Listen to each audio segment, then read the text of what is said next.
Bueno, jovencitos, buenos días. Vamos a continuar con la clase que iniciamos el 24 de marzo, en lo que corresponde a la formulación del diseño y la fuente de datos. Con este tema comenzamos lo que corresponde al segundo corte, es decir, el segundo parcial. Para que sepamos, vamos a ir repasándolo, no nos dejemos coger ventaja de las lecturas para que nos vaya todo mejor. Entonces, muchachos, les recuerdo que en la clase anterior vimos cuando iniciamos la formulación del diseño y les decía que mientras en el planteamiento del problema dijimos qué íbamos a hacer, en la formulación hacemos referencia al cómo vamos a resolver el problema, es decir, cómo vamos a buscar y dónde vamos a ir por la información que estamos necesitando para la investigación. ¿Estamos?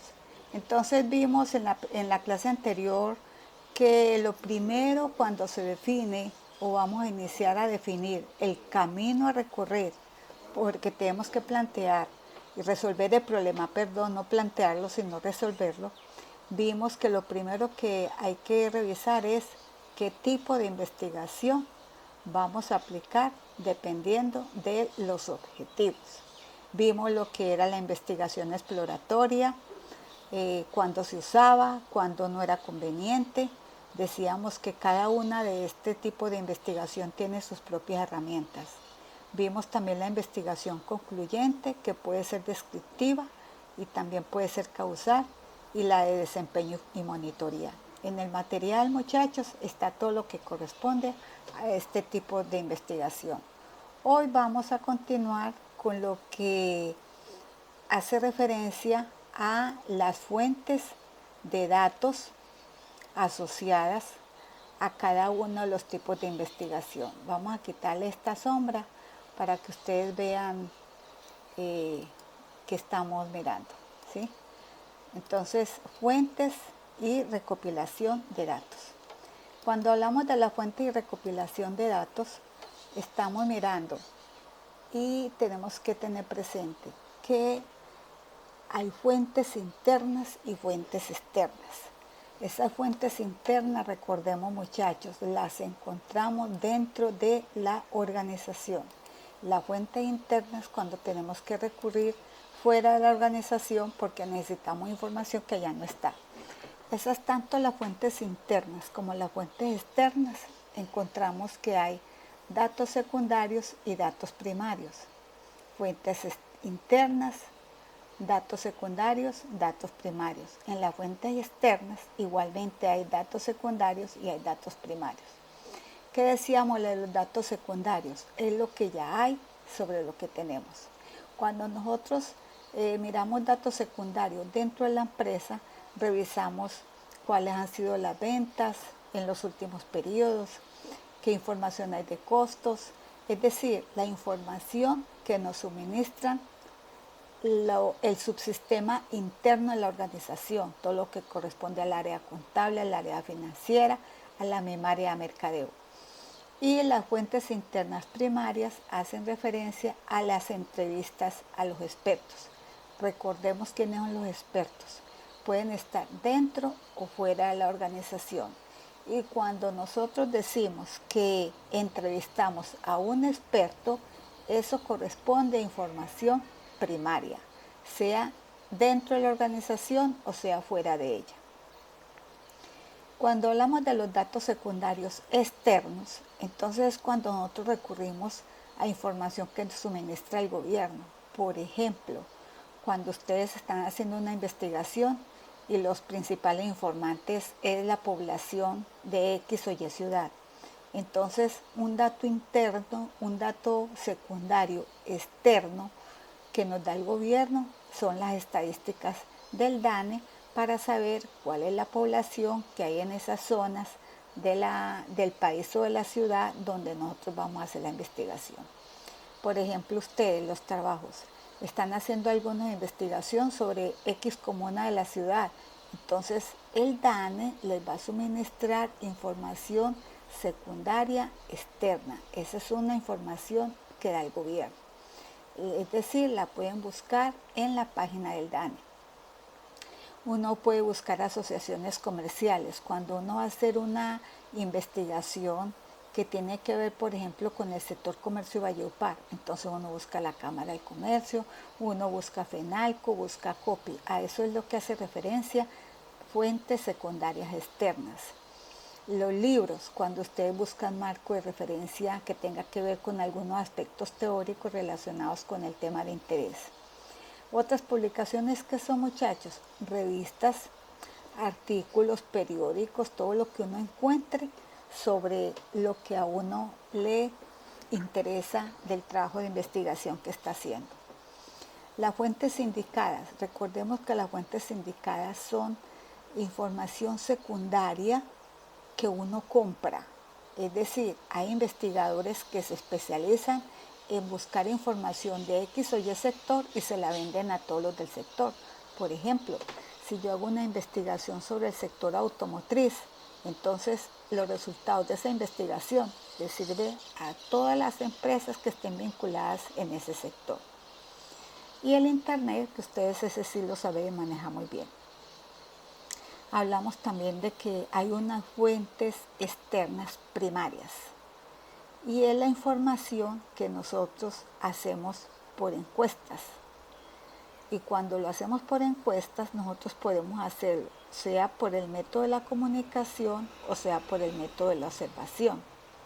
También podemos obtener información primaria a través de los experimentos de mercadeo. De los experimentos vamos a hablar más adelantico, que son la principal fuente de datos para los estudios concluyentes de tipo causal.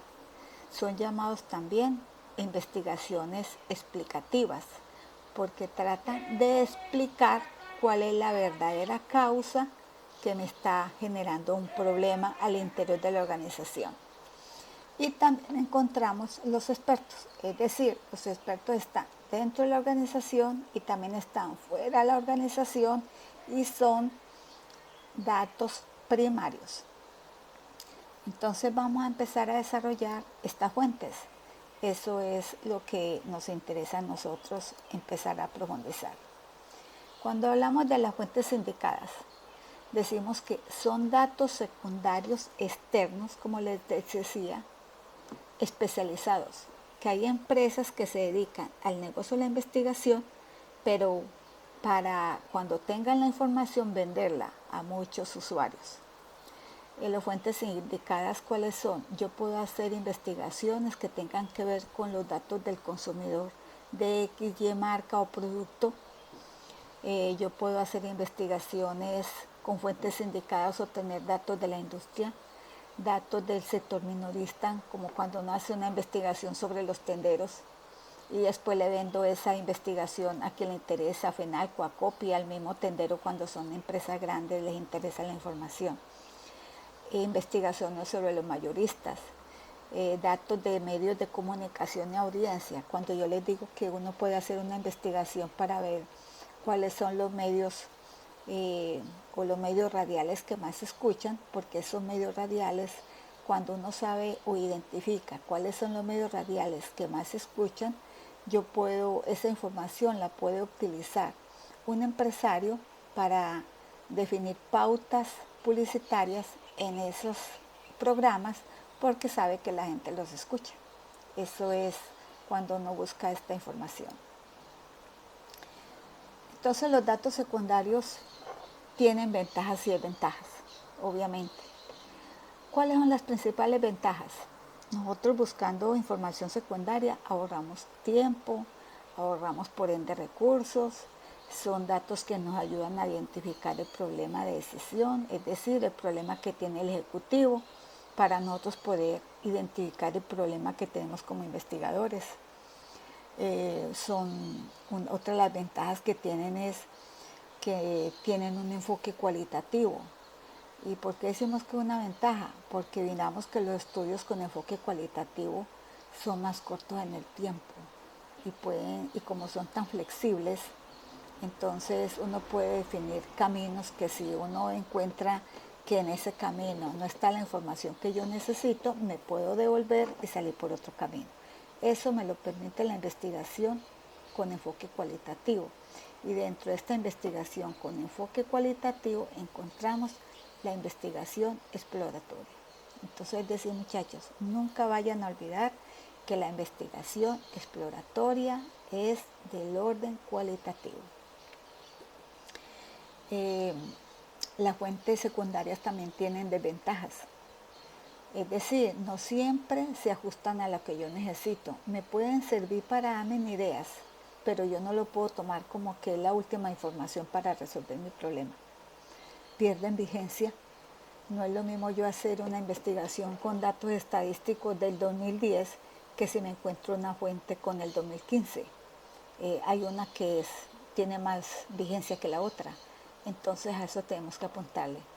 Hay que ver qué tan exactos son, porque es que los datos secundarios, lo que yo les digo, no todo lo que uno encuentra en internet uno dice que sirve, porque así en internet, así como hay información de mucho interés, también encuentra uno mucha basura. Entonces uno tiene que revisar cuál es la fuente. No es lo mismo yo encontrar un artículo que escribió Pedrito Pérez que escribir un artículo sobre, cuando veo un artículo que lo publicó y lo hizo un investigador reconocido. Entonces uno le da más confianza al investigador reconocido que cuando uno dice, ¿y ese quién es y qué fue lo que escribió? Uno tiene que ver que los datos secundarios se hicieron con un propósito muy diferente al nuestro. Entonces le sirven a uno como puntos de partida, más no para uno pensar que con eso está solucionando el problema, ¿cierto? Entonces, ahora, también es importante ver dentro de las desventajas, es que no tenemos como mucha evidencia de la calidad de esa información. Es decir, a veces no tiene uno muy claro cuáles fueron las fuentes que utilizaron esos que están publicando algo y que le digan a uno que se hizo con calidad. Entonces, por eso hay que utilizarlos, pero no como que si fue la panacea con la que uno va a resolver un problema de investigación. Dentro de los datos primarios dijimos que estaban los expertos, sean internos o externos. ¿Quiénes son ellos? Las personas que conocen del tema. ¿Quiénes son las personas que conocen del tema? Pues depende del tema. Uno encuentra altos ejecutivos, gerentes de ventas o de otras compañías que tengan que ver con el producto que yo estoy investigando o el servicio. Los mismos expertos los encuentro uno también en la competencia. Es decir, los expertos los busco donde yo los necesite, dentro o fuera de la organización. Incluye no solamente los altos ejecutivos, sino que muchas veces saben más de los clientes, los agentes de ventas, que los mismos ejecutivos, porque la gente de ventas está en contacto muy directo con el consumidor. Entonces uno tiene que, como investigador, tener la habilidad requerida para poder identificar quién es el experto que le va a dar a uno la información que uno necesita. Dentro de los datos primarios también encontramos los encuestados. Estos muchachos encuestados son fundamentales para la búsqueda de información primaria en toda la investigación que necesitamos hacer. Son supremamente importantes como fuente de datos. Existen dos métodos para nosotros obtener datos de los encuestados. Yo puedo obtener datos de los encuestados a través del método de la comunicación verbal o escrita o a través de la observación. La comunicación, ¿qué me hace? La comunicación, muchachos, es cuando yo diseño un instrumento y con ese instrumento voy a lograr los objetivos de investigación. Es decir, muchachos, ustedes en un futuro muy cercano tienen que diseñar el instrumento para recopilar datos. Cuando ustedes están diseñando ese instrumento, ustedes van a utilizar el método de la comunicación para obtener esos datos. Entonces, por eso es que yo les he recalcado que es muy importante obtener, muchachos, los objetivos específicos muy bien definidos, porque esos objetivos específicos son los que me van a determinar el camino a seguir cuando yo esté diseñando el instrumento de recolección de datos con el cual me voy a comunicar con los encuestados. ¿Listo? Entonces, muchachos, no nos olviden las fuentes de datos. Hay fuentes primarias, fuentes secundarias, internas y externas. Las fuentes primarias son fundamentales porque cuando yo necesito una información y no la encuentro por ningún medio, entonces secundario, que ya esté escrito, que esté en artículo, nada de eso, entonces tengo que ir a la fuente primaria, es decir, a aquellas personas que me van a suministrar la información que a mí me falta. Entonces, muchachos, en ese orden de ideas, decimos que dentro de esas fuentes primarias los encuestados son fundamentales. Y recordemos, con ellos me puedo comunicar a través de, que valga la redundancia, del método de la comunicación. Me puedo comunicar con ellos por medios verbales o por medios escritos. Y también puedo obtener información de ellos por medio de la observación. Entonces miramos que en ese método de la comunicación, lo que nosotros vamos a hacer es interrogar al encuestado. Le vamos a hacer preguntas que nosotros como investigadores suponemos que ellos tienen las posibles respuestas. Y nos vamos a comunicar con ellos a través de un instrumento al que llamamos cuestionario. En ese cuestionario se van a formular las preguntas verbalmente o por escrito y las respuestas se van a obtener de la misma forma. ¿Cómo es verbal o por escrito? Verbal, face to face. Yo tengo un cuestionario, lo tengo en mi poder, voy haciendo la pregunta y yo misma registro la respuesta. Eso es una comunicación verbal por escrito. Y por escrito, cuando yo le entrego el cuestionario, es como cuando vamos a suponer que llega un estudiante que está haciendo una investigación sobre el bienestar de los estudiantes en la universidad y llega al salón y nos pide un permisito para aplicar una encuesta. Y les entrega a todos una encuesta y él se para a esperar que ustedes la llenen y se la regresen. Ese es un medio escrito. Verbal, ¿cuándo? Si él coge la encuesta y empieza a preguntarle a uno por uno, hacerle las preguntas y él mismo registra las respuestas. Ese instrumento, recordemos, se llama cuestionario. Cuando nosotros estamos diseñando esos cuestionarios es porque lo podemos aplicar para medir actitudes, para ver qué percepciones tiene la gente sobre X o Y producto o servicio, para ver qué conocimiento tienen sobre el tema de interés. Entonces yo lo puedo utilizar para lo que yo quiera. Por eso es un cuestionario que yo lo diseño de acuerdo a los objetivos que nosotros perseguimos. Yo puedo hacer estos cuestionarios para aplicarlos en investigaciones cualitativas o en investigaciones cuantitativas. ¿Cuál es la diferencia del cuestionario para una investigación cuantitativa o para una cualitativa? La diferencia está en la estructura que yo le dé a ese cuestionario. Si el cuestionario tiene muchas preguntas abiertas, entonces el cuestionario no tiene estructura. Y si no tiene estructura es porque lo estamos utilizando en los estudios del orden cualitativo, es decir, investigaciones exploratorias. Yo puedo hacer entrevistas a grupos o entrevistas individuales en profundidad. Puedo diseñar también un instrumento cuando digo que es muy estructurado. Yo prediseño las preguntas, prediseño las respuestas. Yo simplemente voy señalando lo que las personas me responden.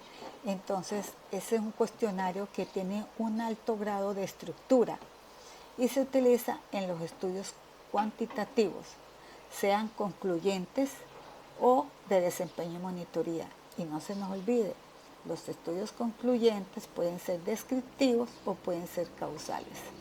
¿Listo? Entonces, muchachos, un ejemplo. El cuestionario con el que ustedes respondieron la primera parte del parcial fue un cuestionario altamente estructurado. Ustedes únicamente señalaban una respuesta. Y el cuestionario con el que están respondiendo o respondieron la segunda parte de ese primer parcial es un cuestionario altamente inestructurado, es decir, es un cuestionario de preguntas abiertas que ustedes respondieron con sus propias palabras lo que ustedes comprendían de la pregunta. Entonces, miremos muchachos que hay diferencias entre los diseños que yo haga para una investigación o para la otra. Por eso es que siempre hemos dicho que cada uno de los tipos de investigación maneja sus propias herramientas. Ahora, el método de la comunicación tiene ventajas y desventajas, por supuesto. Dentro de esas ventajas que encontramos, que es un cuestionario o es un método que le permite a uno obtener gran cantidad de información, por eso decimos que es muy versátil. Es la capacidad que tiene para recolectar mucha información. Esa versatilidad o esa cantidad de información que nosotros podemos recolectar de un encuestado tiene que ver con preguntas de comportamiento pasado. Por ejemplo, si yo utilizo champú para lavarme el cabello, yo qué champú utilizo, entonces eso es comportamiento presente. Y si yo le digo, si ese champú, esa marca de champú siempre es la que he utilizado, lo estoy llevando al pasado. Entonces, si él me dice que siempre ha utilizado esa marca de champú, la utilizó en el pasado y la utiliza hoy, yo puedo predecir que esa misma marca va a ser la que va a comprar en el futuro. Por eso decimos que cuando conocemos el comportamiento pasado del consumidor, podemos proyectar o predecir en parte el comportamiento futuro. Podemos también en esa versatilidad encontrar gran cantidad de información relacionada con las características de las personas, con las actitudes frente a un producto, una marca. Cuando yo digo X marca y yo digo no me gusta, esa es la actitud. A mí no me gusta esa marca. Entonces, ¿por qué no me gusta? Entonces, por ejemplo, si estoy hablando de una marca de champú, a mí no me gusta porque me reseca el cabello. Entonces le agrego un sentimiento, no me gusta por tal razón. Es un método que a veces es mucho más rápido preguntar que observar, porque si yo voy a observar determinado comportamiento, tengo que esperar que la persona se comporte como yo necesito que se comporte para registrarlo. Entonces, por eso es que a veces es más fácil y más rápido preguntar que observar. También es más rápido, de pronto es un método costoso, porque eso implica que yo tengo que buscar la información, el transporte, el tiempo que me demora. Si no encuentro a la persona, tengo que ir, tengo que volver. Entonces tenemos que mirar que los métodos de comunicación, hay unos que son más rápidos, otros son más costosos, otros requieren menos tiempo, otros son más fáciles de aplicar. Entonces recordemos, no escogemos una herramienta u otra porque sea fácil o difícil, sino porque es la que se ajusta al problema que estamos planteando. El método de la comunicación también nos proporciona mayor control sobre el proceso de recolección de datos. ¿Por qué? Porque es que cuando yo entrevisto a alguien, yo estoy viendo a esa persona, yo estoy viendo los gestos que hace, puedo asegurar que esa es la persona adecuada para darme la información. No es lo mismo que si yo le mando ese cuestionario por correo, me lo procesan y me lo regresan, porque a mí me queda la inquietud de saber quién fue el que realmente procesó ese cuestionario, si fue la persona que lo llenó o que no lo llenó. Entonces miremos muchachos que cuando nosotros estamos mirando ventajas, que es muy versátil, es mucho más rápido, entonces también encontramos que tiene desventajas. Una desventaja puede que la persona que yo necesito no me quiera responder la encuesta. Eso se llama renuencia del encuestado a suministrar datos. Él se puede negar a responder todas las preguntas o puede que él se niegue a responder algunas preguntas. Por ejemplo, cuando en un cuestionario yo necesito el nivel de ingresos, yo no puedo preguntarle a la persona usted cuánto se gana mensual, porque lo más seguro es que no me den el dato o no me lo den verdadero. No es lo mismo cuando yo le digo que necesito saber en qué rango está el nivel de ingresos y le pongo un rango amplio para que él se ubique ahí. Es un poquito más fácil. No voy a decir que con eso se soluciona el problema, pero sí es un poco más fácil que nos den la información que no. Bueno, otra de las ventajas. Puede que la persona que contactemos tenga la buena voluntad para darnos la información, pero cuando yo empiezo a preguntarle lo que yo necesito, él no sabe de lo que yo le estoy preguntando. Es decir, la incapacidad que él tiene para suministrar los datos. Él puede que tenga incapacidad porque no recuerde o simplemente porque no sabe lo que el investigador necesita. Entonces hay una incapacidad del encuestado para responder, así tenga muy buena voluntad. Hay otra desventaja, es la influencia que tiene el proceso de interrogación. ¿Qué quiere decir eso? Cuando uno le hace la encuesta a una persona de manera directa, es decir, el uno está frente al otro, hay veces que el solo hecho de que tenga uno al otro, hay veces la gente dice mentiras por quedar bien con el que le está preguntando.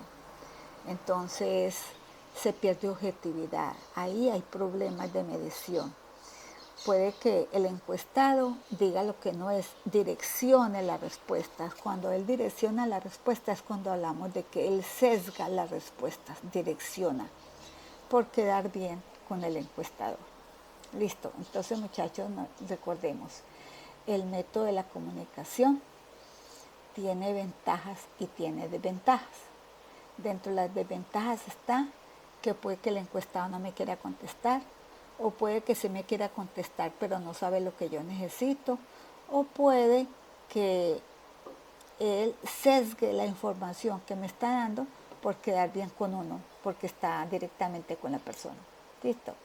Y que con las principales ventajas, ¿cuáles son? Que puedo obtener mucha información, es muy versátil, puedo incluso hacer demostraciones, puedo tener ayudas visuales para que a la persona le quede muy claro lo que estamos hablando. Pueden llegar a ser mucho más rápidos, pero a veces dicen que es más costoso observar que preguntar, pero eso hay que revisarlo porque el hecho de que apliquemos métodos de comunicación personales, eso tiene un costo adicional que más adelante vamos a ver. Ahora, cuando nosotros estamos obteniendo datos de los encuestados, nosotros buscamos que hay datos de datos. Hay datos que tienen que ver con el comportamiento pasado. Y les decía, por ejemplo, qué compró, cómo lo utilizó, dónde lo compró, cuánto lo compró, con qué frecuencia lo compra. Cuando yo puedo conocer el comportamiento pasado, ese comportamiento pasado se vuelve un predictor del comportamiento futuro. ¿Sí?